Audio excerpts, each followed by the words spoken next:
그때는 기름값 걱정 안 했다고 말입니다.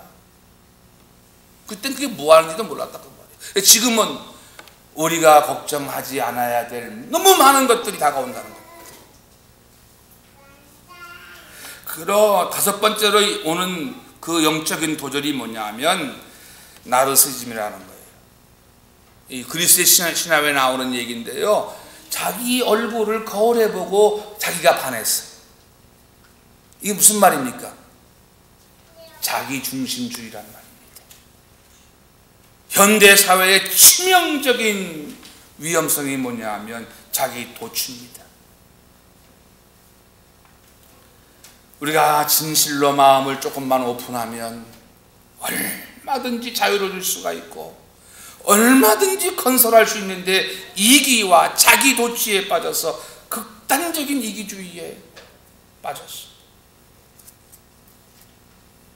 남이야 살던 죽던 질서와 도덕과 원리가 사라져버렸습니다. 이 법이라는 게 있잖아요. 가게 하시는 분들을 보면 가게를 팔면 그 좋은 법이 있더라고요.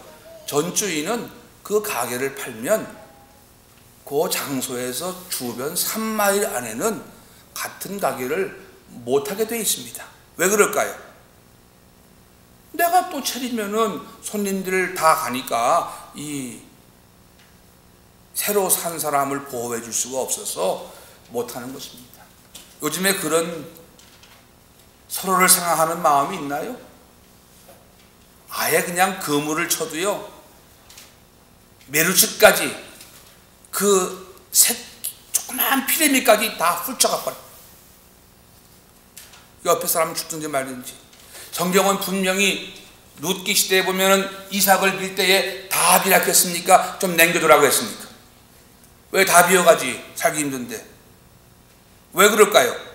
그것은 그 가운데도 더 어려운 사람, 굶어 죽지 않게 하기 위해서 공동체라고 하는 하나님이 주신 사회 질서 제도에 여분을 두기 위해서 만들어 놓은 곳인데, 요즘은 싹쓸이에 가요.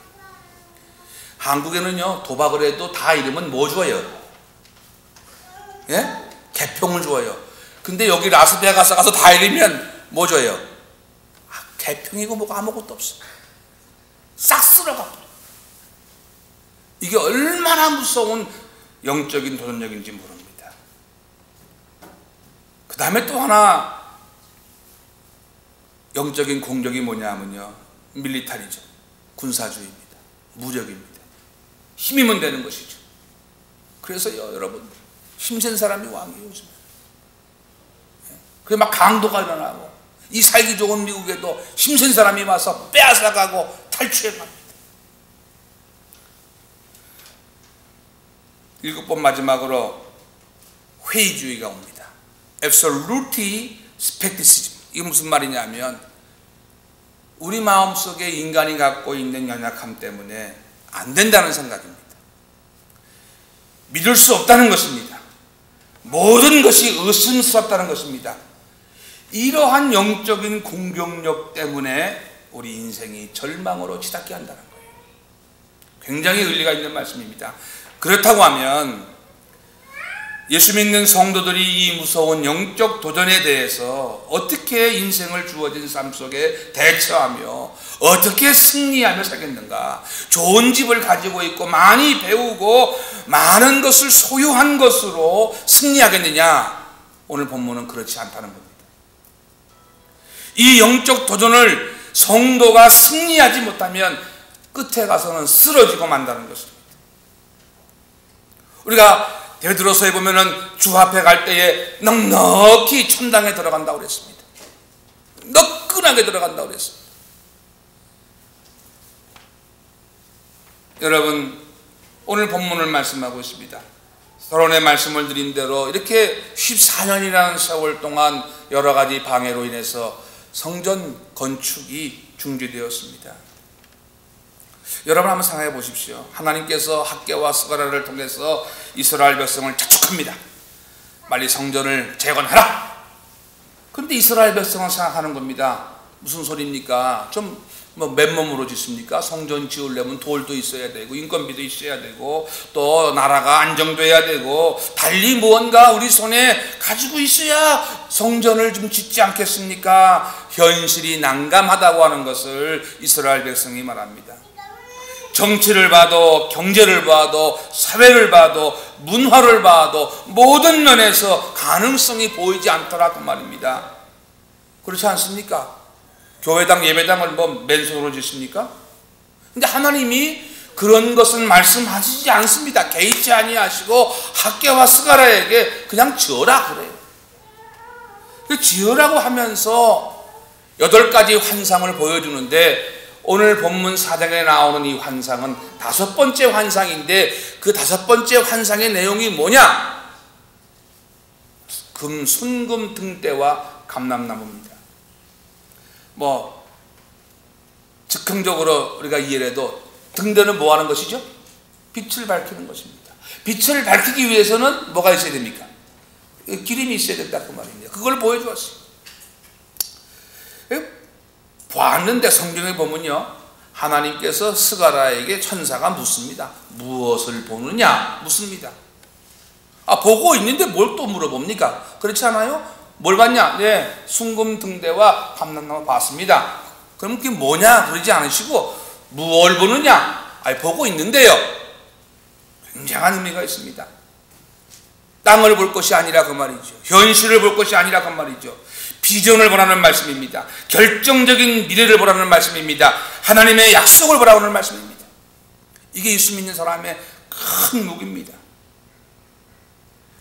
오늘은 난감하고 현실은 눈앞에 아무것도 손에 쥔 게 없어도 하나님께서 이스라엘 백성을 가나안 땅에 들이시고 그 백성의 축복을 하시겠다고 하는 그 머나먼 비전, 메시아가 와서 인생을 구원하시고 그 믿는 자에게 주실 영원한 도래가 있다고 하는 사실을 보라.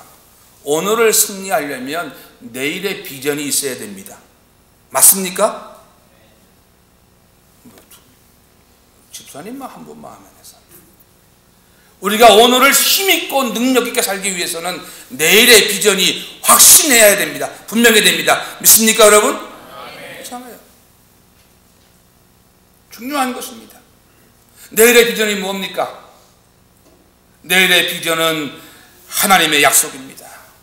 하나님의 사랑입니다. 내가 너를 씹어버리지 아니하겠다고 약속했습니다. 하나님의 약속이 있기 때문에 오늘 우리가 정도를 걸어갈 수 있고 어렵고 힘이 들어도 인내할 수 있는 힘이 그 약속에서 나오는 것입니다. 어디서 인간관계를 맺겠어요? 뭘 믿고요? 언제 봤다고요? 그러나 하나님이 나와 여러분을 사랑해서 나 같은 죄인, 여러분 같은 죄인을 하나님이 사랑을 해서 택하고 부르시고 십자가를 믿게 하셔서 내 마음속에 하나님의 자녀가 되는 은혜를 주신 그 소망 때문에 오늘도 여기에 앉아서 저와 여러분이 예배를 드리고 마음을 나누는 것이 아니냐 그 말이에요. 또 묻습니다. 무슨 뜻인 줄 아느냐 물어요. 스가랴 선지자가 모릅니다.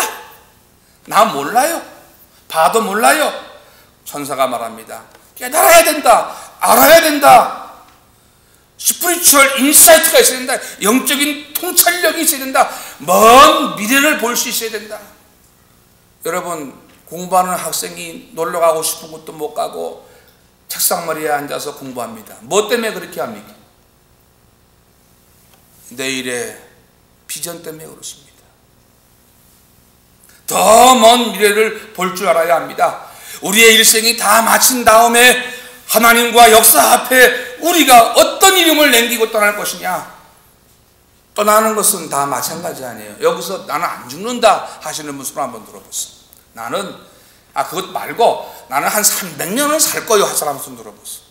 어느 글을 보니까요, 어느 영어 선생님이 팔순이신데 한 150살까지 살아보겠노라고 지금 건강에 대해서 연구하는 분이 있더라고요. 150살 산들, 아니 200년을 충분히 산들, 영생에 비하면 그것이 얼마나 길겠느냐 그 말이에요. 영혼에 비교하면 1000년을 살든 그것이 얼마나 길겠느냐 그 말이에요.